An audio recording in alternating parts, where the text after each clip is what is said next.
তো কিছু কথা আমাদের আকাবির সম্পর্কে, দেওবন্দ সম্পর্কে, কেন আমরা এই লোকগুলোর জন্য এত পাগল? কেউ যদি এই আকাবিরকে গালি দেয় তো আমাদের কলিজায় কষ্ট লাগে কেন? এই বিষয়টা মেরে ভাই ও দোস্ত বুজুর্গ, বিমান আকাশের উপর দিয়া চলে কিন্তু যোগাযোগ থাকে কন্ট্রোল রুমের সঙ্গে, ঠিক না বেঠি? যতক্ষণ পর্যন্ত কন্ট্রোল রুমের সঙ্গে যোগাযোগ আছে বিমান ঠিক মতন চলবে, কোথাও কোনো অসুবিধা নাই, কারণ কন্ট্রোল রুমের সঙ্গে যোগাযোগ। মেরে ভাই ও দোস্ত বুজুর্গ, কন্ট্রোল রুমের সঙ্গে যদি যোগাযোগ, বিমানের যোগাযোগ বিচ্ছিন্ন হয়ে গেল, এই বিমান হালাক হয়ে যাবে, কেউ তাকে রক্ষা করতে পারবে না, ঠিক না বেঠি? আমাদের এই মাদারেসে কওমিয়া, এই যত ইত্তেহাদুল উলামা বলেন, ইত্তেফাকুল উলামা বলেন, যত আলেম উলামা, যত মাদারেস, এইগুলোর গোড়া হইল দারুল উলুম দেওবন্দ। ওইটা হইল কন্ট্রোল রুম। ওই কন্ট্রোল রুমের সঙ্গে যতক্ষণ যোগাযোগ, ততক্ষণ পর্যন্ত তোমার রকেট চলতে থাকবে মহাশূন্য জুড়ে, জয় করতে থাকবে আসমানের পরে আসমান, কেউ তাকে ঠেকাইতে পারবে না। কন্ট্রোল রুমের সঙ্গে যোগাযোগ বিচ্ছিন্ন হয়ে গেল, কন্ট্রোল রুমের সঙ্গে যোগাযোগ বিচ্ছিন্ন হয়ে গেল, যত বড় ইঞ্জিনিয়ার হও, যত বড় ডাক্তার হও, যত বড় সায়েন্টিস্ট হও, তোমাকে গুমরাহি থেকে কেউ রক্ষা করতে পারবে না। মেরে ভাই ও দোস্ত বুজুর্গ, সংক্ষেপে কইতেছি, আমি দেওবন্দের এই বিল্ডিংকে বুঝাইতেছি না, আমি দেওবন্দের ঘর দুয়ারকে বুঝাইতেছি না, আমি দেওবন্দ বলতে বুঝাই ওই মানসিকতা, ওই চিন্তা চেতনা, যেই চিন্তা চেতনা লালন করেছিলেন হাজী এমদাদুল্লাহ মুহাজির মক্কি, যেই চিন্তা চেতনার জনক ছিলেন হুজ্জাতুল ইসলাম কাসিমুল উলুম ওয়াল খায়রাত কাসিম নানুতুবি রহমতুল্লাহ আলাইহি, যেই চিন্তা চেতনার জনক ছিলেন কুতবুল ইরশাদ ইমামে রব্বানি হযরত রশিদ আহমদ গঙ্গুহি রহমতুল্লাহ আলাইহি। মেরে ভাই ও দোস্ত বুজুর্গ, ওই যে আকাবির, তাদের নাহাজের উপর, তাদের চিন্তা চেতনা, তাদের কথাবার্তা, তাদের মাশরাব, তাদের মাসলাকের উপরে উম্মত যতক্ষণ পর্যন্ত থাকবে, কাসেম নানুতুবি রহমতুল্লাহ আলাইহি বলেন, মুকাশাফাতের মাধ্যমে আল্লাহ পাক জাল্লা জালালুহুর সঙ্গে এটা আমি রূহানি ভাবে দেখাও হয়েছে, কথাও হয়েছে, চুক্তিও হয়ে গেছে। প্রথম প্রশ্ন ছিল এই আলেম ওলামা যাদের কোনো সার্টিফিকেট নাই, যাদের সার্টিফিকেট ইংরেজ গভর্নমেন্টের কাছে কোনো প্রকারের মূল্য রাখে না, এরা কামাই রোজগার কেমনে করব? কাসেম নানুতুবি মুরাকাবার মধ্যে বসে আছেন আর কাঁদতেছেন, আল্লাহ পাকের কাছে ফরিয়াদ করতেছেন, ও আল্লাহ, ডালিম গাছের নিচে এক ছাত্র, এক শিক্ষক লইয়া কাম শুরু করলাম। সাভারের ইত্তেহাদুল উলামা, আমরা মাদ্রাসা করার জন্য জমি পাই, মাদ্রাসা করার জন্য বিল্ডিং পাই, মাদ্রাসা করার জন্য টাকা পয়সা পাই। কাসেম নানুতুবি যখন মাদ্রাসা করতে চাইলেন, আল্লাহ পাকের কাছে ফরিয়াদ করলেন, আল্লাহ পাক বললেন, ও কাসেম, জায়গা দেওয়া যাবে না, জমিন দেওয়া যাবে না, যদি কাম করণের এত আগ্রহ থাকে তাইলে বড় কোনো গাছ নয়, বট গাছ নয়, বড় ধরনের তাল গাছ নয়, সাধারণ একটা ডালিম গাছ। কন্যা কি গাছ? জোরে কন্যা। যেই গাছের ছায়া হয় না, যেই গাছের পাতা কম হয়, যেই গাছের নিচে বসে বিরাট ঝড় তুফান থেকে বাঁচা যাবে, এরকমও চিন্তা করা যায় না, এরকম একটা গাছের নিচে ও মিয়া কাসেম কোন ছাত্র দেওয়া যাবে না, সির্ফ একজন পাইবা। উস্তাদ দেওয়া যাবে না, সির্ফ একজন পাইবা। কাসেম নানতবি আল্লাহ পাকের কাছে কাঁদতেছেন, ও আল্লাহ, ঘর লাগবো না, দুয়ার লাগবো না, জমিন লাগবো না, কিচ্ছুই লাগবো না, তুমি শুধু এই মেহনতটাকে, আমার এই চোখের পানিটাকে তুমি কবুল করো, এতটুকুই তোমার কাছে চাই। না ছোড়ায় দিল ফুগানে সেহরগাহি, न छोड़े दिल फुगाने सेहरगाही, अमा शायद मिले अल्लाहू में, ताना गिरियद कौद के हलवा फुरूश, ताना गिरियद कौद के हलवा फुरूश, रहमते हक बरनमी आयद बजोश, नालाए बा सिद्के बर जहां जनाद, नालाए बा सिद्के बर जहां जनाद, ताके अर्शो फरशरा नाला कुनाद, खुशनुमायद नालाए शब हाय तू, ज़ौक़ हादा रमज या रब हाय तू। আল্লাহ পাক বলেন, ও বান্দা, চোখের পানি ছেড়ে দাও না, আমার কাছে চোখের পানি ছেড়ে দাও। কি চাও? তোমার আরজি, তোমার তামান্না, তোমার নিয়ত আমার সামনে পেশ করো, চোখের পানি ছেড়ে দাও। এটা অনেক শক্তিশালী এই চোখের পানি। তুমি তো দেখলা চোখ থেকে গড়াইয়া মাটিতে পড়ে গেল। আরে বান্দা, এই চোখের পানি গড়াইয়া মাটিতে পড়ে নাই, মাটিতে পড়ার আগে প্রথম আসমান দুয়ার খুলে গেল, দ্বিতীয় আসমান দুয়ার খুলে গেল, তৃতীয় আসমান দুয়ার খুলে গেল, চতুর্থ আসমান দুয়ার খুলে গেল, পঞ্চম আসমান দুয়ার খুলে গেল, ষষ্ঠ আসমান দুয়ার খুলে গেল, সপ্তম আসমান দুয়ার খুলে গেল, সিদরাতুল মুনতাহা দুয়ার খুলে গেল, লৌহ কলম দুয়ার খুলে গেল, আরশ কুরসি দুয়ার খুলে গেল। ও বান্দা, তোমার চোখের পানি সেকেন্ডের মধ্যে আমি মাওলা পাকের দরবারে পৌঁছে গেল। मेरे भाइयों दोस्तों बुजुर्ग, ওই তাজা ঈমান, এটা হইল আহলে দেওবন্দের প্রধান বৈশিষ্ট্য।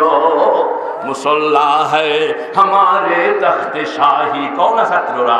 मुसल्ला है हमारे तख्त शाही, खुदा की याद है ताकत हमारी। আমাদের মুসল্লা, আমাদের সিংহাসন হইল এই মুসল্লাটা। এই মুসল্লাটার দাম কত? এই মুসল্লাটার ওজন, আহা! মুসল্লা है कौन? मुसल्ला है हमारे तख्त शाही, मुसल्ला है हमारे तख्त शाही, खुदा की याद है ताकत हमारी, खुदा की याद है ताकत हमारी।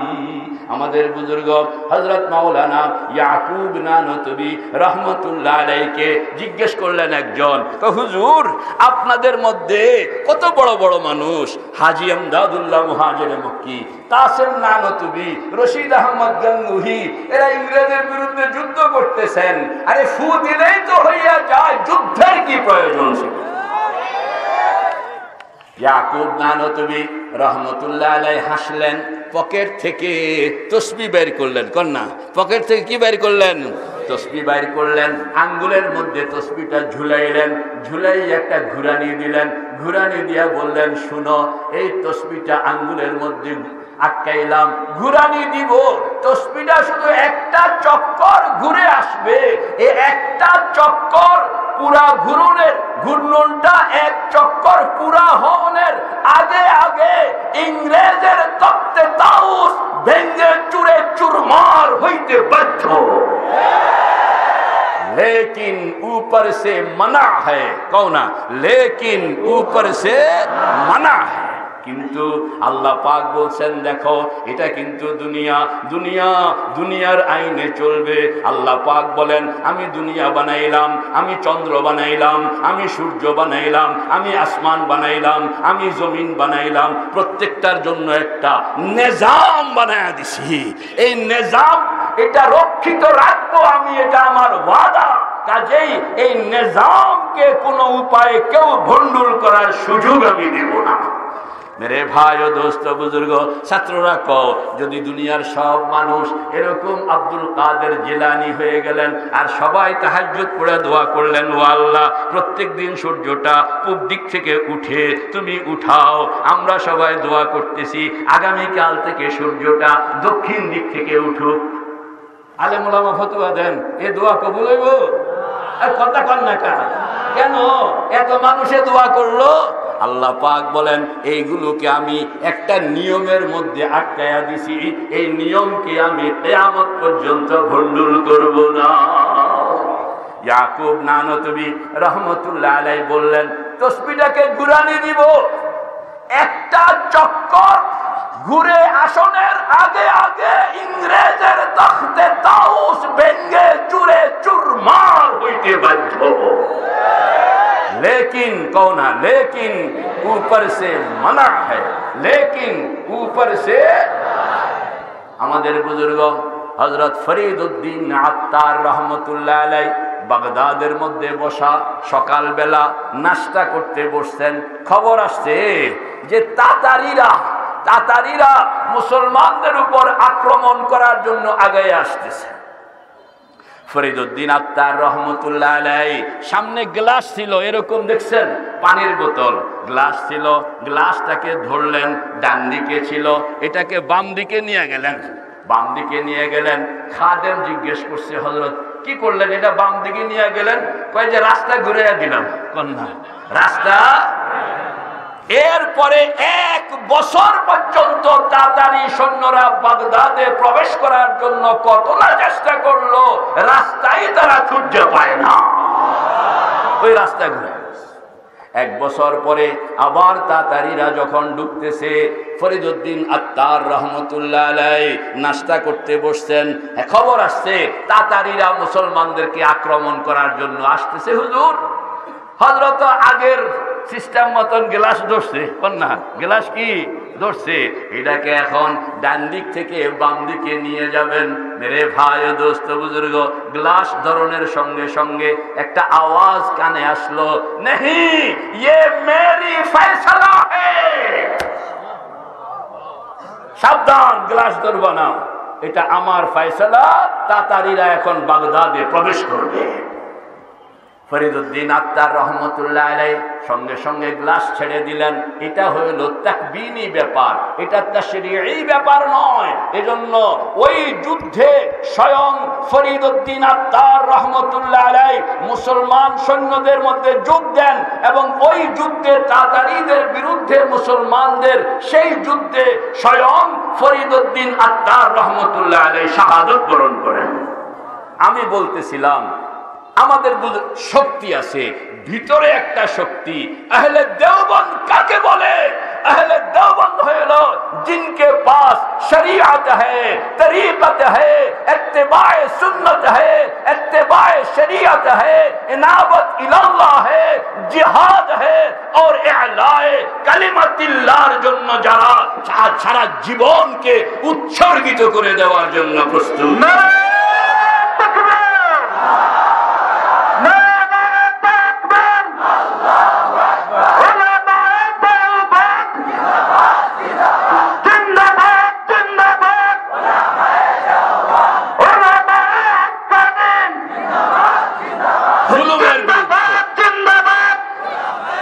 জুলুমের বিরুদ্ধে, অন্যায়ের বিরুদ্ধে, অবিচারের বিরুদ্ধে, ধোঁকাবাজির বিরুদ্ধে উলামায়ে দেওবন্দ কোনদিন নীরব ভূমিকা রাখে না। যেখানে জুলুম, যেখানে অত্যাচার, যেখানে নিপীড়ন, আহলে দেওবন্দ সেখানে সিনা তান করকে খড়া হয়ে গয়া। আজকে আসামের মধ্যে হাজার হাজার মুসলমানকে তাদের নাগরিকত্ব বানচাল করার পায়তারা ষড়যন্ত্র চলছে। আহলে দেওবন্দের আরেক যোদ্ধা সৈনিক দাঁড়ায় গেছে, আমি যতদিন জীবিত থাকব কোন মুসলমানকে নাগরিকত্ব থেকে বঞ্চিত করার সুযোগ দেওয়া হবে না। এই যে দায়িত্ব, উম্মতের দায়িত্ব, জুলুমের বিরুদ্ধে কোন মুসলমান আহলে হকের, আহলে হক, আহলে দেওবন্দের এরা দুনিয়াকে, দুনিয়ার মধ্যে কাউকে ভয় করে না। ওয়ালাম ইয়াখশা ইল্লাল্লাহ, তারা কাউকে ভয় করে না, ভয় করে একমাত্র। আরো জোরে বলেন কাকে? আরো জোরে বলেন কাকে?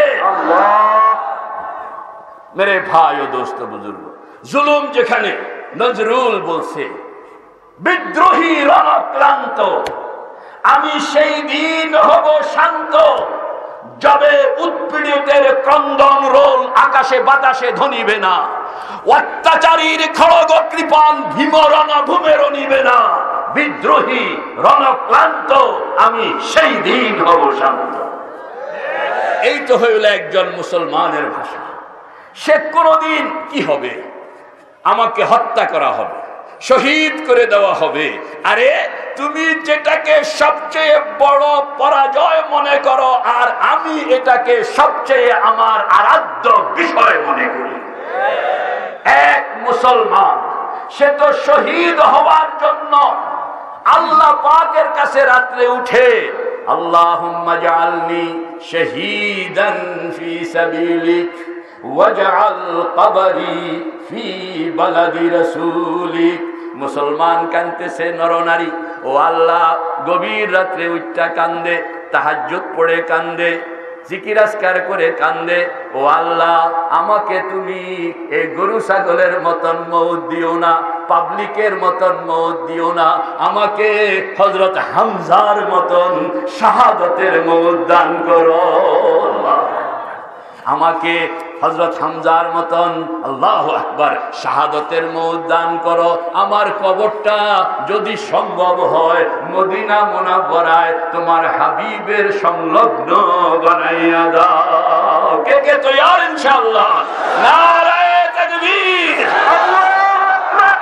কি হবে?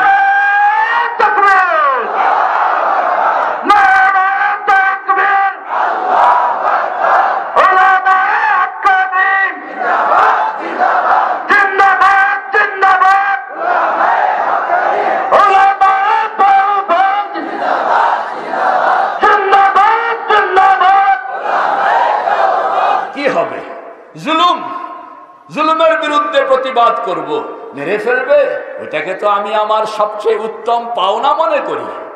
জেলে নেওয়া হবে, তাইলে আমার এই সন্তানরা, কাউকে জেলে নেওয়া হয়েছিল শেখুল হাদিসকে, আর সব ছেলেরা কিতাব পত্র লইয়া জেলের গেটে গিয়ে বসে গেছে। মেরে ভাই ও দোস্ত বুজুর্গ, বাংলাদেশের মানুষ তাজ্জব হয়ে তাকায় আছে যে এও কি উস্তাদ, আর এটার নাম ছাত্র। ইউনিভার্সিটিতে এত বছর পড়াইলাম, শিক্ষক কাকে বলে চিনলাম না, ছাত্র কাকে বলে চিনলাম না। ও দুনিয়ার মানুষ, শিক্ষক যদি চিনতে হয়, ছাত্র যদি চিনতে হয়, তাইলে এই মাদারেসে কওমিয়ার দিকে তাকাও। মেরে ভাই ও দোস্ত বুজুর্গ, জেলে নেওয়া হবে, জেলে নেওয়া হইলে আমাকে জেলে নাও, আমার নূর হুসাইন কাসিমীকে জেলে নেওয়া হবে। এরপরে তুমি দেখবা হাজার হাজার কণ্ঠ বেজে উঠছে, ওই যে লাঠি মারে ভাঙরে তালা, যত সব বন্দিশালা, আগুন জ্বালা, আগুন জ্বালা।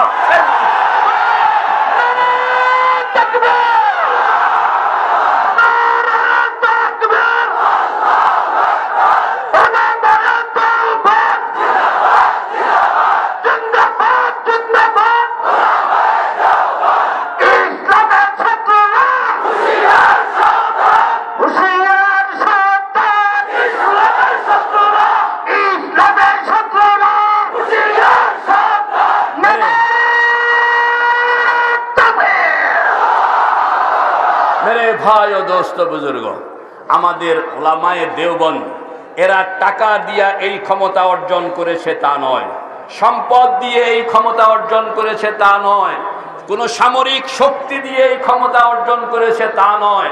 তাদের ভিতরে আছে একটা কলব, তাদের ভিতরে আছে একটা রূহ। ওই রূহটাকে ইলমে জাহির, ইলমে বাতিন দিয়ে যখন সমৃদ্ধ করা হইল, তখন এই রূহটা সারা পৃথিবীতে অপরাজেয় শক্তি হিসেবে পরিণত হয়ে গিয়েছে। আমরা দিল বানাইতে হবে, ইলমে জাহির, ইলমে বাতিন কি শক্তি! আরে তোমার অস্ত্র, তোমার রাইফেল, তোমার এলএমজি, তোমার এসএমজি এগুলো থাকুক, আমাদের বুজুর্গদের কাছে আছে ওই রূহ, যেই রূহকে দুনিয়ার কোন অ্যাটম বোম থামাইতে পারে না। হযরত হাজী ইমদাদুল্লাহ মুহাজিরে মক্কি রহমাতুল্লাহ আলাইহি বায়াতের জন্য একজন লোকেরা বসতে, হুজুর বায়াত করেন। পাবলিক একজন, এটারে আরেকজনে ঠেলতে আছে, কয় মিয়া মুরিদ মুরিদ। আমি ভাই তোমাদের মতন চলতে পারবো না, কথা কইেন না, আমি তোমাদের মতন চলতে পারবো না। ঠেললা হাজী সাহেবের সামনে নিয়ে গেছে। হাজী সাহেবকে বলতেছে ওই পাবলিক মুরিদ, হুজুর এটারা ঠেললা আমারে আপনার কাছে নিয়ে আসছে, আমি মুরিদ হইতে পারবো, তবে শর্ত আছে, আমি কিন্তু ওযু করতে পারবো না। এই 5 ওয়াক্ত নামাজের আগে ওযু, শীতকাল আমার পক্ষে ওযু করা সম্ভব। হাজী সাহেব রহমতুল্লাহ আলাইহি বললেন, আরে ভাই হাত তো বাড়া দো, হাতটা তুমি আগায়া দাও, ওযু করন লাগবো না লাগবো এটা পরে দেখা যাবে। হুজুর শর্ত যদি মানেন তাইলে হাত বাড়াবো।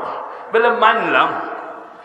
ওইখানে গিয়ে আল্লাহু আকবার, পাবলিক লোকটা হাত বাড়ায়া দিল।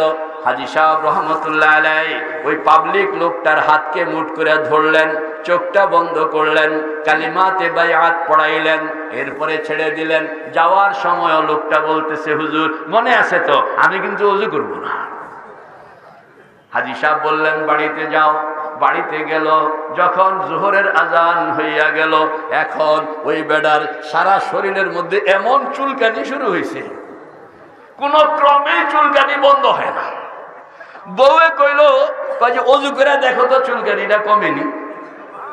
এখন বুঝেন না চুলকানি জ্বালায়। ওযু করলো, ওযু করণের পরে দেখে চুলকানি শেষ।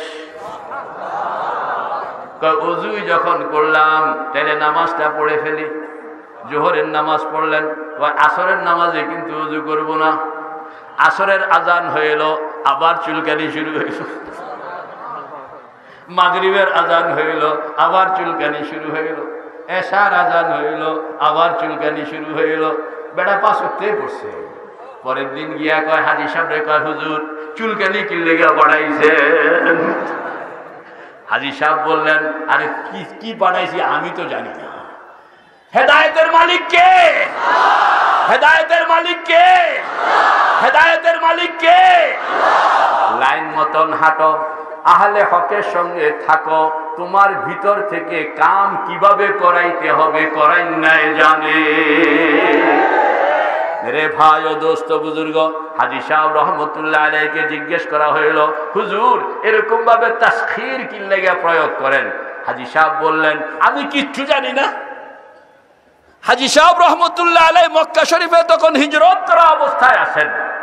হিন্দুস্তানে তার একজন পাগল বছরে 2টা কম্বল বানায়। কন্যা কয়টা কম্বল? একটা বিক্রি করে, এটার টাকা পয়সা দিয়া সংসার চলে, আর একটা বানায়, এটা হাজী সাহেবকে হাদিয়া দেয়। হাজী সাহেব যখন মক্কা শরীফ চলে গেলেন, এখন হাদিয়া কারে দিব? এখন একটা বানায়, এটা বেচা কিনা খায়, আর মনে মনে আহা হযরতকে পাইলাম না। অনেক দিন পরে চিন্তা করলো মক্কা শরীফ যাব। চিন্তা করলো মক্কা শরীফ যখন যাব, হযরতের হাদিয়া তো লইয়া যাইতে হবে। এবার কম্বল কয়টা? 2টা বানাইলেন। একটা বিক্রি করে উনি খাইলেন, সংসার চললো, আর একটা বগল দাবা কইরা মক্কা শরীফ। তখন স্টিমারে যাইতে হইতো। রাস্তায় এক জায়গায় স্টিমার চলতেছে, এই ভদ্রলোক ব্যাগটা, কম্বল, ব্যাগের ভিতরে কম্বল, এই কম্বলটা মাথার নিচে দিয়া বেড়া ঘুমাইতেছে।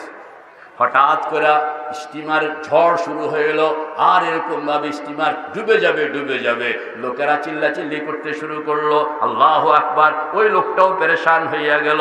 পেরেশান হইয়া সে খালি আল্লাহ আল্লাহ করতেছে, আর ওইটা লইয়া এভাবে শুইয়া শুইয়া আল্লাহ আল্লাহ করতেছে। চোখ বন্ধ হয়ে গেছে। চোখ বন্ধ হওয়ার সঙ্গে সঙ্গে সে খাবে দেখতেছে হযরত হাজী ইমদাদুল্লাহ মুহাজিরে মক্কি হাজী। স্টিমারটা ধরলেন, সোজা করে দিলেন, স্টিমারটা সোজা এখন চলতেছে, লোকটা দেখতেছে হাজী সাহেব আসলেন, স্টিমার সোজা করলেন। স্টিমার যখন সোজা হয়ে গেল, এবার ওই লোকের মাথার নিচ থেকে কম্বল টান দিয়া কয়, আমার কম্বল দাও। কি কয়? আমার কম্বল দাও। ওই লোকে হঠাৎ করে এটাকে বুঝতে পারে নাই, তামাশা দেখতেছে স্বপ্নের মধ্যে, সে এটাকে না দিয়া এমনি আটকায়া করছে। ঘুম ভাঙিয়া গেছে, এখন সে কাঁদতেছে আর লোকজনকে বলতেছে, তোমরা পেরেশান হইও না, স্টিমার ডুববে না, আমার শেখ এখানে আইসা তোমাদের স্টিমার সোজা করে গেছে। তবে কাঁদতেছে যে কম্বল তো হাজী সাহেবের লেগে বানাইলাম, উনি টান দিলেন, আমি দিলাম না কেন, এটা একটা বেয়াদবি হয়ে গেছে। মক্কা শরীফ গেলেন, মক্কা শরীফ গিয়া হজ করলেন, হাজী সাহেবের সঙ্গে দেখা করলেন, দেখা করে এখন কম্বল দিয়া কইতে আছে, রাস্তার মধ্যে এরকম টানাটানি করলে আমি বুঝি, কথা কয় না, রাস্তার মধ্যে এরকম টানাটানি করলে, আর কি টানাটানি করলাম, আপনি টান দিলেন না? আমি কবে টান দিলাম তোমার কম্বল? আবার আমি তো কিছুই জানি না। যে আপনি স্টিমার এরকম ভাবে ডুববা যাইতে আসছিল, আপনি ছুটে গেলেন, এরপর স্টিমার সোজা করলেন, কম্বল টান দিলেন, আমি দিলাম না, আমার কলিজা কাঁপতে আছে, এখন আপনি এরকম হঠাৎ করে টান দিলে আমরা বুঝি, সাধারণ পাবলিক মানুষ। हाजी साहब रहमतुल्लाह अलैह बोलन, अरे बंदा, अल्लाह जब किसी से काम लेना हो तो उसके आदमे इल्मी में भी काम लिया करता है।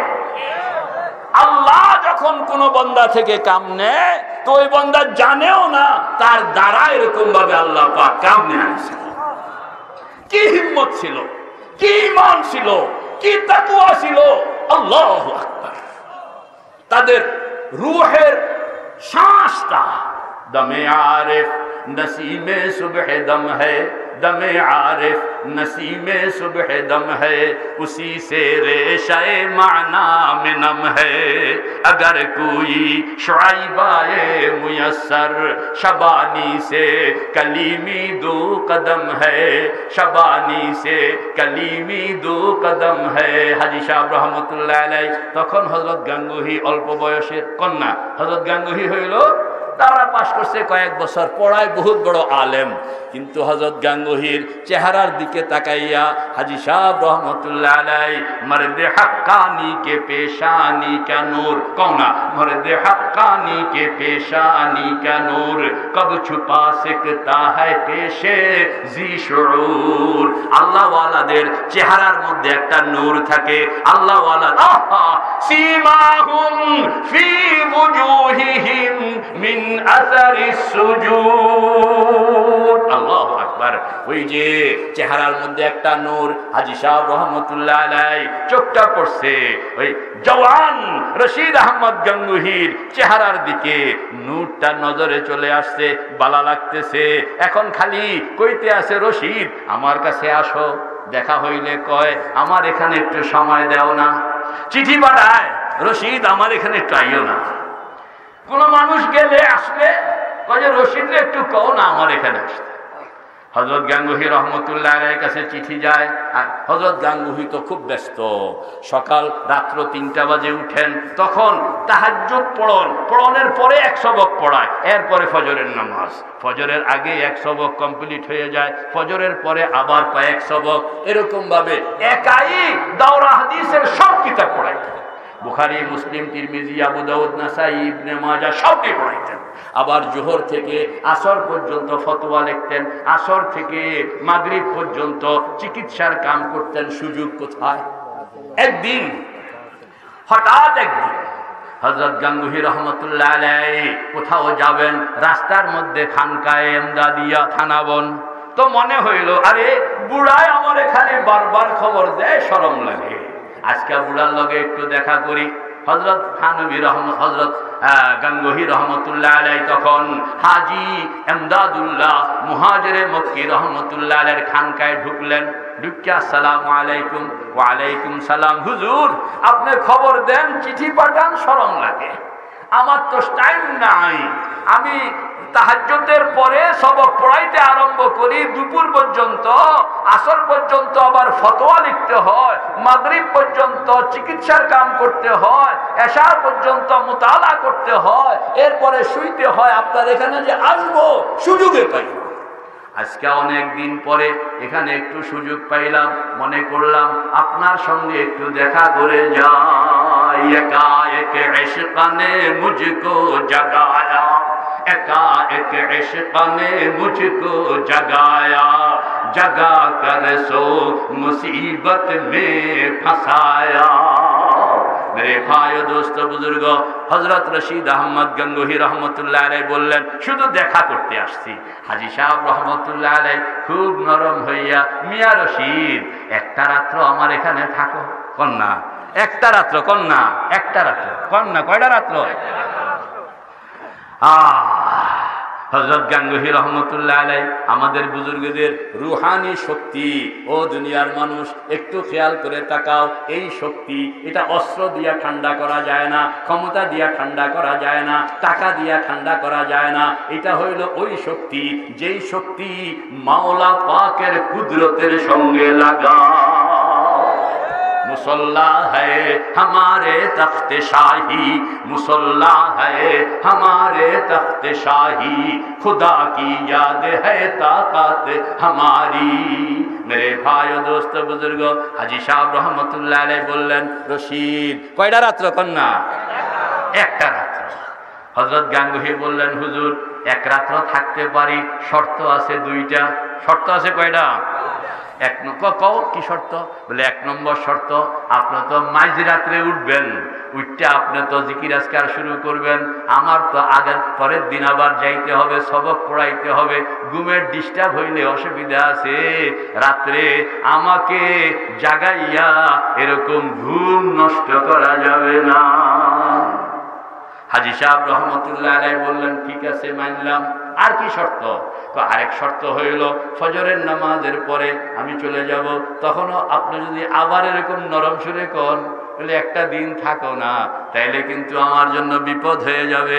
আপনি ফজরের পরে দোসরা রিকোয়েস্ট করতে পারবেন না।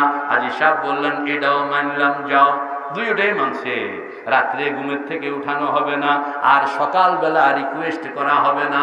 আল্লাহু আকবার। হাজী সাহেব রহমতুল্লাহ আলাইহি শুধু খাদেমকে বললেন রশিদের বিছনাটা অন্যখানে নয়, আমার বিছনার সঙ্গে লাগাইয়া, আমার বিছনার সঙ্গে লাগাইয়া রশিদের বিছনাটা বানাইবা। मेरे भाइयों दोस्तों बुजुर्ग, हाजी साहब रहमतुल्लाह अलैहि देखलेन रशीद तो चांस दितेছে না। কি কোন রশিদ কি চান্স দিতেছে না? এই যে বুকের সঙ্গে বুক মিলাইবো খাজা বাকিবিল্লাহর মতন, চান্স তো দিতেছে না। রাত্রে উঠটা যে একটু জিকিরের মধ্যে ঢুকাইবো, চান্স দিতেছে না। এজন্য কয় বিছনার সঙ্গে বিছনাটা লাগাইবা। বিছনার সঙ্গে বিছনা লাগা আছে। গভীর রাত্র হাজী সাহেব রহমতুল্লাহ আলাইহি উঠলেন, ওযু করলেন, কয়েক রাকাত তাহাজ্জুদের নামাজ পড়লেন, এরপরে চোখটা বন্ধ করে জিকির করতেছে আল্লাহ আল্লাহ আল্লাহ আল্লাহ আল্লাহ আল্লাহ আল্লাহ আল্লাহ আল্লাহ আল্লাহ আল্লাহ আল্লাহ লা ইলাহা ইল্লাল্লাহ মুহাম্মাদুর রাসূলুল্লাহ। হাজী সাহেবের জিকিরের একটা পদ্ধতি ছিল, জিকির করতেছে নিজে আল্লাহ, কিন্তু জরবটা মারতেছে রশিদের কলবের মধ্যে। আল্লাহ জরব মারতেছে কার কলবের মধ্যে? পর্দায়ে হাসতি अगर सूजी बना रे ला इलाहा आज़मा बे पर्दा बीनी नूर इल्लल्लाह रा आज़मा बे पर्दा बीनी नूर इल्लल्लाह रा। রশিদের কলবের উপরে একটা পর্দা পড়ে আছে, ওই পর্দাটাকে ছুটাইতে হবে। পর্দাটাকে ছুটানোর জন্য হাজী সাহেব রহমতুল্লাহ আলাইহি আস্তে আস্তে, খুব জোরে জোরে নয়, রশিদের ঘুম ভেঙে যাইব, এজন্য আস্তে আস্তে আল্লাহ আল্লাহ আল্লাহ আল্লাহ আল্লাহ আল্লাহ আল্লাহ লা ইলাহা ইল্লাল্লাহ মুহাম্মাদুর রাসূলুল্লাহ। জরবটা মারতেছে হযরত গাঙ্গুহির কলবের মধ্যে যখন জরব গিয়া পড়তেছে, এবার রশিদ কি আর শোয়া থাকতে পারে? তুড়িমুড়ি খাইয়া উঠতেছে। হাজী সাহেব রহমতুল্লাহ আলাইহি আগার নাই দিকে, হাজী সাহেব রহমতুল্লাহ আলাইহি না উঠো না, ঘুমাও। রশিদ কইতে আছে, হুজুর না উঠতে পারতেছি না, ভিতরে কে যেন আগুন ধরায়া দিছে, এখন আর শোয়া থাকতে পারতেছি না। जलूंगा जलाऊंगा अक्सर जहां को, जलूंगा जलाऊंगा अक्सर जहां को, जमी को जमा को, मकी को मका को। হুজুর আমি তো উঠতে চাই নাই, কিন্তু ভিতরে কে যেন আগুন ধরায়া দিছে, এমন আগুন যেই আগুন আমার ভিতর ভস্ম করে দিচ্ছে, যেই আগুন আমাকে পাগল বানায়া দিচ্ছে, যেই আগুন আমাকে এরকম মনে চাইতেছে এই আগুন দিয়া আমি জ্বলা যাই, সারা দুনিয়া জ্বালায়া দেই, সকলকে আল্লাহ পাকের পাগল বানাইয়া সকলকে আল্লাহ পাকের আরশের দুয়ারে নিয়ে হাজির করি।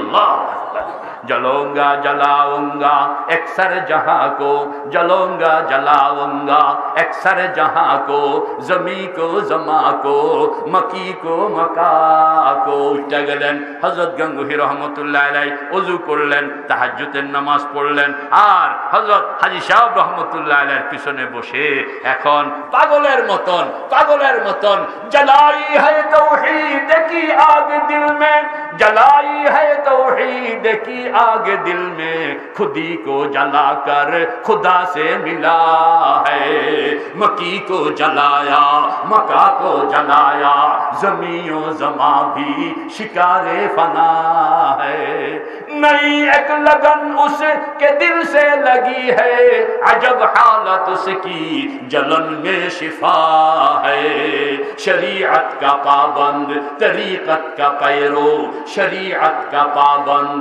तरीकत का पैरो, खुदा की मोहब्बत में मशरब जुदा है, बज़ाहिर है बाकी बबातिन है फानी, बज़ाहिर है बाकी बबातिन है फानी, यही हालत उसकी फनाउल फना है उसका दिल आतश खुदा हुब्ब हक में, बज़ाहिर हंसी दिल लगी में लगा है, वो दायम है यादें इलाही से मामूर, यही सुन्नते अहमद मुजतबा है। अल्लाह এই যে আহলে দেওবন্দের কলম, আল্লাহু আকবার। লোকেরা জানে না কত বড় শক্তি হাজী আমদাদুল্লাহ মুহাজিরে মক্কি সাপ্লাই করতেছে, কাসেম নানতুবিকে সাপ্লাই করতেছে, রশিদ আহমদ গাঙ্গুহিকে সাপ্লাই করতেছে, আশরাফ আলী থানবীকে, যারা সারা দুনিয়াটাকে আলোময় বানায়া দিছে। मेरे भाई दोस्त बुजुर्ग, এখন তো হযরত গাঙ্গুহি পাগলের মতন হাজী সাহেব রহমাতুল্লাহ আলাইহি জিজ্ঞেস করতেছেন, এই পাগলের মতন এরকম ভাবে চিৎকার দিয়া জিকির করো কেন? হুজুর সহ্য করতে পারি না। ঠান্ডা কিভাবে করব? কয়টা দুনিয়ার কেউ ঠান্ডা করতে পারবে না, এটা যিনি আগুন লাগাইছেন তিনি ছাড়া কেউ ঠান্ডা করতে পারবে না। লাগাইছে কে? जलन तूने दी है मेरे दिल में या रब। हाजी साहब কইতে আছে, কই এখন তুমি পড়ো, जलन तूने दी है मेरे दिल में या रब, जलन तूने दी है मेरे दिल में या रब, जलन के दवा अब बता दे खुदाया, जलन के दवा अब बता दे खुदाया। ও আল্লাহ, কলবের মধ্যে আগুন ধরায়া দিছো, দুনিয়ার কেউ থামাইতে পারবে? সময় কি? কলবের মধ্যে আগুন ধরায়া দিছ, দুনিয়ার কেউ থামাইতে পারবে না তুমি ছাড়া। দয়া করে আমার কলবটাকে তুমি সোজা বানাইয়া দাও। ফজরের নামাজ হইল, এবার হাজী সাহেব আই ভাই তোমার তো টাইম শেষ, কর না তোমার কি এখন ছুটি, কর না এখন কি? হযরত গাঙ্গুহি কাঁদতেছেন, হুজুর আমার বুঝি নাই, এজন্য পাগলের মতন শর্ত করছি, এখন ভালো লাগে না, আমি কোথাও যাব না, আমি আপনার দুয়ারে কয়টা দিন থাকনের অনুমতি চাই। হাজী সাহেব বললেন সবক কে পড়াবে? হাজী সাহেব বললেন চিকিৎসা কে করবে? হাজী সাহেব বললেন ফতোয়া কে দিবে? আল্লাহু আকবার। সদ কিতাবো সদ ওয়ারাক দারে নারে কুন, জানো দিল রা জানবে দিলদারে কুন। তোমার এই কিতাব পড়ানোর কাম, ফতোয়া দেওয়ানোর কাম, চিকিৎসা করণের কাম, এগুলো তো অন্য কেউ করতে পারবে না। হযরত গাঙ্গুহি বলতেছেন হুজুর, না দুনিয়া সে না দৌলত সে না ঘর আবাদ করনে সে, না দুনিয়া সে না দৌলত সে না ঘর আবাদ করনে সে তসল্লি দিল কো মিলতা है खुदा को याद करने से, तसल्ली दिल को मिलता है खुदा को याद करने से। अल्लाह अल्लाह अल्लाह अल्लाह अल्लाह अल्लाह अल्लाह अल्लाह अल्लाह अल्लाह अल्लाह ला इलाहा इल्लल्लाह मुहम्मदुर রাসূলুল্লাহ। ওই যে ঢুকলো, এরপরে জিকির করতেছে, কয়েকদিন সেখানে থাকলেন, সব কিছু রেডি হয়ে গেল। এবার হাজী সাহেব রহমতুল্লাহ আলাইহি ডাক দিলেন, মাথার থেকে পাগড়িটা খুললেন, হযরত গাঙ্গুহির মাথার মধ্যে বাইন্দা কইতে আছে, যাও ইলমে জাহির ইলমে বাতিনের যেই দৌলত আমাদের আকাবির থেকে এই অধমের কাছে রক্ষিত ছিল, এই সব দৌলতের জিম্মাদারি তোমার মাথার উপরে দিয়ে দিলাম। এই তো কুতুবুল আলম, এই তো ইমামে রব্বানি। কিরকম ইমামে রব্বানি? আমি কথা শেষ করে ফেলি। হযরত মাওলানা খালেদ সাইফুল্লাহ আইয়ুবী সাহেব দামাত বারাকাতুহুল আলিয়া, আমার বড় শরম লাগে, লিখতেছে কিতাবের মধ্যে আহসানুল ফাতাওয়া 10ম খণ্ড, কন্যা আহসানুল ফাতাওয়া 10ম খণ্ডের মধ্যে আসছে আমাদের আকাবেরদের হযরত একটা কিতাব আছে রেসালায়ে হক্কে মাসাইল। আপনারা কেউ দেখছেন বা নাম শুনছেন কিনা? এটা হইল ওই কিতাব যেই কিতাবের মধ্যে মিলাদ, যেই কিতাবের মধ্যে এরকম কিয়াম উরুস এইগুলোকে মোটামুটি জায়েজ হওয়ার কাছাকাছি ফতোয়া দেওয়া হয়েছে। এটা হইল রেসালায়ে হক্কে মাসাইল, কন্যা রেসালায়ে। এটা কে লেখছে? এটা আসল লেখক হইলেন হযরত থানভী। কন্যা লেখক কে? আরে সারা জীবন পর বেদাতের বিরুদ্ধে লড়াই করলেন আশরাফ আলী থানভী, আর ওনার কিতাব যেখানে মিলাদ কিয়াম খরাত মাসলা এগুলো উরুস এগুলোর পক্ষে। আমাদের উস্তাদ মুফতি সাঈদ আহমদ পালানপুরি দামাত বারাকাতুহুল আলিয়া সবকের মধ্যে বলছেন যে হযরত থানভী রহমতুল্লাহ আলাইহি এক দীর্ঘকাল পর্যন্ত এই মিলাদ কিয়ামের পক্ষে ছিলেন, রীতিমতো দলিল দালাইল নিয়ে ওকালতি করতেন। এর 2 বছর পর্যন্ত হযরত গাঙ্গুহি রহমতুল্লাহ আলাইহির সঙ্গে এই খত্ত কিতাবতের মাধ্যমে ইলমি মুনাজারা চলছে। 2 বছর পরে হযরত থানভী রহমতুল্লাহ আলাইহি বললেন, এবার আমার ইনকিশাফ হয়ে গেছে, এই মিলাদ কিয়াম এইগুলো বেদাত। মেরে ভাই ও দোস্ত বুজুর্গ, আমি যেই ঘটনাটা কইতেছি এটা হইল এই ইনকিশাফের আগের ঘটনা। ইনকিশাফের আগের ঘটনা। হযরত গাঙ্গুহি রহমতুল্লাহ আলাইহি ফতোয়া দিলেন, আহা আরে আমাদের বুজুর্গরা যখনই কোনো অন্যায়, যখনই কোনো অবিচার, যখনই কোনো গলত রবিয়া ইয়াহমিলু হাযাল ইলমা মিন কুল্লি খালাফিন উদুলুহু ينفون عنه تحريف الغالين وانتحال المبتلين وتابيل الجاهلين। আল্লাহর হাবিব বলেন, আমার ইলমের জিম্মাদার হবে প্রত্যেক যুগে ওই সকল উলামা যারা তার যুগে যত তাহরিফ চলে সকল তাহরিফের বিরুদ্ধে দাঁড়াবে, যত গলত তাবিল চলে ওই গলত তাবিলের বিরুদ্ধে আমার সুন্নতকে শরীয়তকে হেফাজত করবে। এটা উলামায়ে কেরামের ওই জিম্মাদারি, যেই জিম্মাদারি স্বয়ং আল্লাহর হাবিব হযরতে মুহাম্মদুর রাসূলুল্লাহ আলেম উলামার উপরে রেখেছেন। হযরত গাঙ্গুহি রহমতুল্লাহ আলাইহি এগুলো বেদাতের ফতোয়া দিলেন। এখন হাজী সাহেব রহমতুল্লাহ আলাইহি নিজে মিলাদ পড়তেন, কিয়াম করতেন। ওনার মুরিদদের মধ্যে হযরত গাঙ্গুহিও আছে, আর আব্দুস সামিউ রামপুরি আছে একজন, উনিও আছে। এখন হযরত হাজী সাহেব রহমতুল্লাহ আলাইহি মুরিদরা দুই দলে বিভক্ত। এক দল হইল যারা দেওবন্দের আলেম উলামা, ইনারা বলেন মিলাদ এগুলো বেদাত। আরেক দল এরা বলে না, আমরা হাজী সাহেবের সঙ্গে আছি, মিলাদ কিয়াম করব। হাজী সাহেব দেখলেন যে ওনার মুরিদরা দুই ভাগ হয়ে গেছে। হাজী সাহেব বললেন হযরত থানবীকে ডাকিয়া, তখন হযরত থানবী জওয়ান, ও আশরাফ আলী, তুমি একখান কিতাব লেখো না, যেই কিতাবটা এই 6টা-7টা মাসলা দুই পক্ষকে টাইনা মোড়ামুড়ি কাছাকাছি, যেন মারামারি না হয়, ইখতিলাফ না থাকে, টাইনা একটু একখানে করে দাও, তোমার নিজের নামে না আমার নামে লেখো। মেরে ভাই ও দোস্ত বুজুর্গ, হযরত থানবী রহমতুল্লাহ আলাইহি তখন এই রাসায়েলে হাফতে মাসাইলের রেসালায় হাফতে মাসাইল কিতাব লিখলেন। এটা মিলাদ কিয়ামের পক্ষে। এটা যখন বাজারে আসলো, কারি তৈয়ব সাহেব রহমতুল্লাহ আলাইহির আব্বা হাফেজ মোহাম্মদ আহমদ সাহেব, তিনি হইলেন দেওবন্দের মুহতামিম। উনি বলেন কয় যে বাজারে যখন এই রেসালায়ে হাফতে মাসাইল আসলো, লোকেরা পড়লো, পড়ানোর পরে দেখে আরে দেওবন্দীদের পীর হাজী এমদাদুল্লাহ মুহাজিরে মক্কির নামে ছাপানো কিতাব, সেখানে মিলাদ কিয়ামকে জায়েজ বলা হয়েছে। এখন তো সব মানুষ খালি দেওবন্দের আলেম ওলামা এদেরকে ধরে আটকায়, ওই বেচারারা বাইর হইতে পারে না, যেখানে যায় প্রশ্নের মুখোমুখি হয়ে যায়। মেরে ভাই ও দোস্ত বুজুর্গ, তখন দেওবন্দের মুহতামিম জানি কে ছিল, কুছিলাম ভুলে গেছে, কারি তৈয়ব সাহেবের আব্বা কাসেম নানতুবি রহমতুল্লাহ আলাইহির সন্তান হাফেজ মোহাম্মদ আহমদ সাহেব। হাফেজ মোহাম্মদ আহমদ সাহেব বলেন, যখন এই রেসালা বাজারে আসলো, আমাদের জন্য জমিন সংকুচিত হয়ে গেল।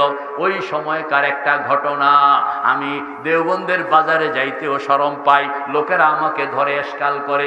ওই সময়কার একটা ঘটনা, হযরত কাসেম নানতুবি তখন জিন্দা নাই, হযরত গাঙ্গুহি তখন জিন্দা আছেন, হাজী সাহেব রহমতুল্লাহ আলাইহি তখন জিন্দা আছেন, হাফেজ মোহাম্মদ আহমদ সাহেব। পুরা ঘটনাটা এটা আশরাফুস সাওয়ানে জিলদে সানিতে আছে, ওখান থেকে এটাকে নকল করছেন আহসানুল ফাতাওয়া 10 খণ্ডে। আপনারা দেখবেন মেরে ভাই ও দোস্ত বুজুর্গ, হযরত মাওলানা হাফেজ মোহাম্মদ আহমদ সাহেব বলতেছেন, ওই সময়ে যখন আমার জন্য জমিন তং হয়ে গেল, একদিন আমি স্বপ্নে দেখলাম। কি স্বপ্ন? কয় যে দেওবন্দের এলাকা, বিশাল একটা এলাকা, কাচারি এলাকার সব আলেম ওলামা হাজির। কারণ হইল সবাই বলতেছে আজকে এখানে হাজী এমদাদুল্লাহ মুহাজিরে মক্কি আসতেছেন, এজন্য তার সঙ্গে দেখা করণের উদ্দেশ্যে সব আলেম ওলামা এখানে গিয়া হাজির। মোহাম্মদ আহমদ সাহেব বলেন, আমি স্বপ্ন দেখতেছি আর। মোহাম্মদ আহমদ সাহেব বলেন, হাজী সাহেব এখানে আসতেছেন শুননা আমিও রওনা করলাম, ময়দানের মধ্যে গেলাম। যেই কাচারি ঘরে হাজী সাহেব বসা, ওই কাচারি ঘরেও আমি গেলাম। আমি যাওয়ার পরে হাজী সাহেব রহমতুল্লাহ আলাইহি আমাকে ডাকলেন, আইয়ো আইয়ো, জোয়ান মানুষ তো, দেওবন্দের মুহতামিম। আমি কাছে গেলাম। আমি যাওয়ার পরে হাজী সাহেব আমার কাঁধের মধ্যে হাত রাখিয়া বললেন, ভাই উলামা এতরাজ क्यों करते हैं, गुंजाइश तो है। বুঝছেন নি? উলামা এতরাজ क्यों करते हैं, गुंजाइश तो है। বলে তোমরা এরকম এতরাজ করো কেন, সুযোগ তো আছে। হাফেজ মোহাম্মদ আহমদ সাহেব বলেন, হাজী সাহেব রহমতুল্লাহ আলাইহির প্রতি আমার যে আজমত, আমার যে ভালোবাসা, এটাকে রাখাই আমি বললাম যে হযরত গুঞ্জাইশ তো নেই হ্যায়, বলনা গুঞ্জাইশ তো। হাজী সাহেব বললেন, আরে ভাই উলামা क्यों এতরাজ করতে हैं, গুঞ্জাইশ তো হ্যায়। মোহাম্মদ আহমদ সাহেব বলেন, আমি আরেকটু শক্ত হইয়া বললাম, হযরত ইহা গুঞ্জাইশ নেই হ্যায়। হাজী সাহেব তৃতীয়বার আবার রিপিট করলেন, আরে ভাই উলামা খামোখা क्यों এতরাজ করতে हैं, গুঞ্জাইশ তো হ্যায়। মোহাম্মদ আহমদ সাহেব বলেন, এবার আমি একটু শক্ত হইলাম, শক্ত হইয়া বললাম, হযরত अगर गुंजाइश माना जाए तो फिक़ा के हुदूद टूट जाएगी।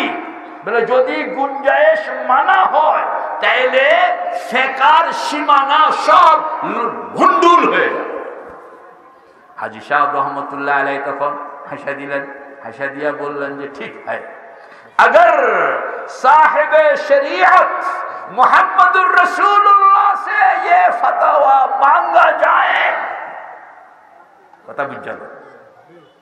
बुढ़ाई की कहे अगर साहिब शरीयत मुहम्मदुर रसूलुल्लाह से ये फतवा मांगा जाए, बड़ो सांघातिक कथा। हाफेज मोহাম্মদ আহমদ সাহেব বলেন আমার সারা শরীরের লোম খাড়ায়া গেছে। এরপরে আমি বললাম ফতোয়া ঠিক হোক কিংবা না ঠিক হোক, বুড়ার উসিলায় যদি মুহাম্মদুর রাসূলুল্লাহর লগে দেখা হইয়া যায় তো এটাই কম কি কোন না, এটাই আল্লাহ। हाफिज मोहम्मद अहमद साहब बोलते हैं हुजूर अगर साहिब शरीयत ने ये फतवा दे दिया तो अला रास वल आइन, ये तो আমাদের কোনো কথা নেই। मोहम्मद अहमद साहब बोलें इतने में देखता हूं एक जम्मे गफीर आ रहा है, आगे आगे मुहम्मदुर रसूलुल्लाह और पीछे साहबाए किराम की जमात। হাফেজ মোহাম্মদ আহমদ সাহেব বলেন আমার ভিতরটা খুশিতে নেচে উঠল এই চিন্তা করে আল্লাহ পাক এমন কিছু বুজুর্গের সঙ্গে আমাদেরকে লাগায়া রাখছেন যেই বুজুর্গরা নিজেদের পারস্পরিক কোনো এশকাল হইয়া গেলে এই এশকালের জবাব মুহাম্মদুর রাসূলুল্লাহ থেকে সরাসরি নেওয়ার মতন যোগ্যতা রাখে। আল্লাহ কয় যে আরেকটা কথা, হাফেজ মোহাম্মদ আহমদ সাহেব বলেন আরেকটা কথা, এটা চিন্তা করে তো আমার মাথায় ঘুরে আরম্ভ করছে। ওইটা কোনটা? ওইটা হইল अगर चाहे तो साहिब शरीयत को अपनी मजलिस में बुलवा भी सकते हैं। आलिम उलमा बुझें अगर चाहे तो साहिब शरीयत को अपने मजलिस में बुलवा भी कर सकते हैं। আমার ভিতরটা খুশিতে নেচে উঠল। আমি দেখলাম জম্মে গফির आगे आगे मुहम्मदुर रसूलुल्लाह पीछे साहबाए किराम की जमात আসছে। তো আল্লাহর হাবিব তশরিফ আনতেছেন দেখিয়া এই বুড়ার অবস্থা বন্না কোন বুড়া? হাজী আব্দুল্লাহ মুহাজির মক্কি।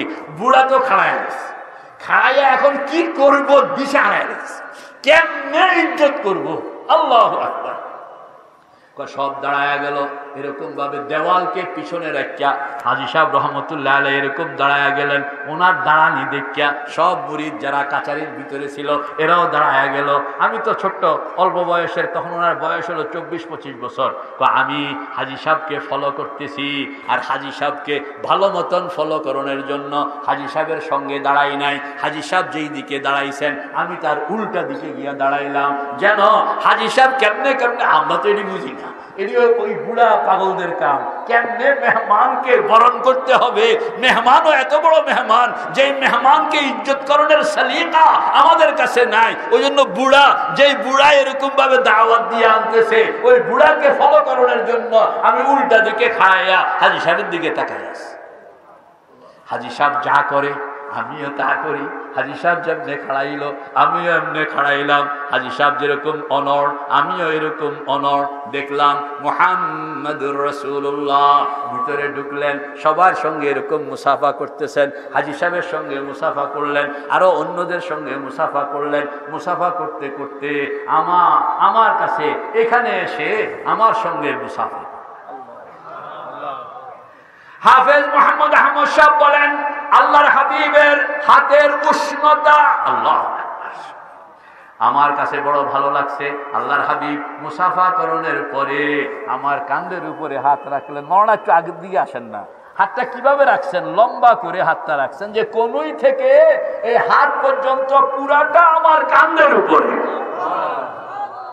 হাফেজ মোহাম্মদ আহমদ সাহেব বলেন আমার কাছে তখন এরকম ভালো লাগতেছে, দুনিয়ার কোন জিনিস আমার কাছে এত ভালো লাগছে না। হাতটা এইভাবে রাখলেন, হাতটা এইভাবে রাখিয়া হাজী সাহেবের দিকে তাকাইলেন। হাজী সাহেবের দিকে তাকাইয়া বললেন, হাজী সাহেব इन मसाइल में ये लड़का जो कह रहा है यही ठीक है।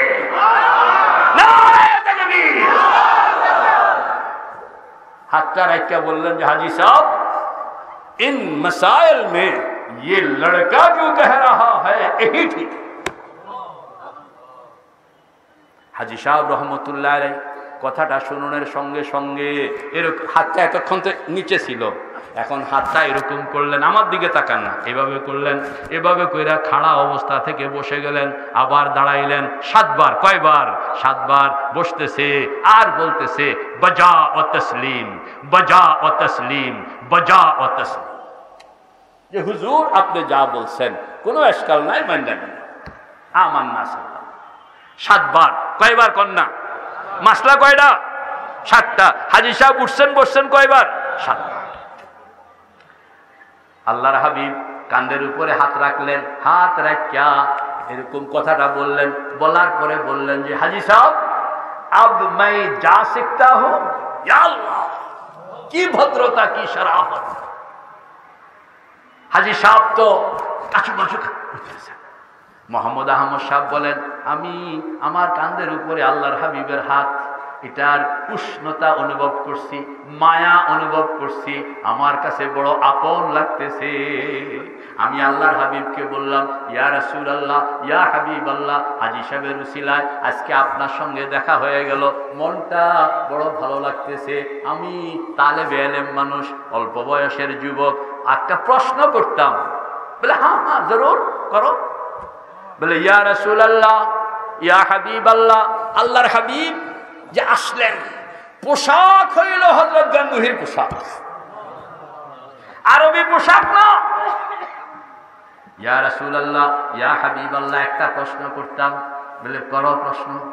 বলে ইয়া রাসূলুল্লাহ, আপনার হুলিয়া শামাইলের মধ্যে আমরা পড়ছি, পড়াই, সেখানের মধ্যে আপনার পোশাক, আপনার জামা, আপনার গেঞ্জি, আপনার চেহারা, আপনার নাক, আপনার চোখ, আপনার কপাল, আপনার চুল, সব কিছু পার্টে পার্টে বর্ণনা আছে, কিন্তু এখন যা দেখতেছি এটা তো শামাইলের সঙ্গে মিলে না। শামাইল সহি না আজকের এটা সহি, কোনটা সহি? আল্লাহর হাবিব তখন বললেন, শুনো, আমার ওই হুলিয়া যেটা তোমরা শামাইলে পড়েছ, এইটাই হইল আসল হুলিয়া, কিন্তু আমি আজকে রশিদের পোশাক লাগাইলাম এজন্য যে তোমরা রশিদকে মহব্বত করো, আর রশিদ তার হায়াতকে আমার সুন্নতের জন্য কুরবান করে দিয়েছে, এজন্য তোমাদের সঙ্গে সাক্ষাতে আসবো, আমি রশিদের পোশাক গায়ে দিয়ে আসছি। আল্লাহ পাক আমাদের সকলকে আহলে দেওবন্দের মাকাম বুঝনের তৌফিক দান করেন, আমিন।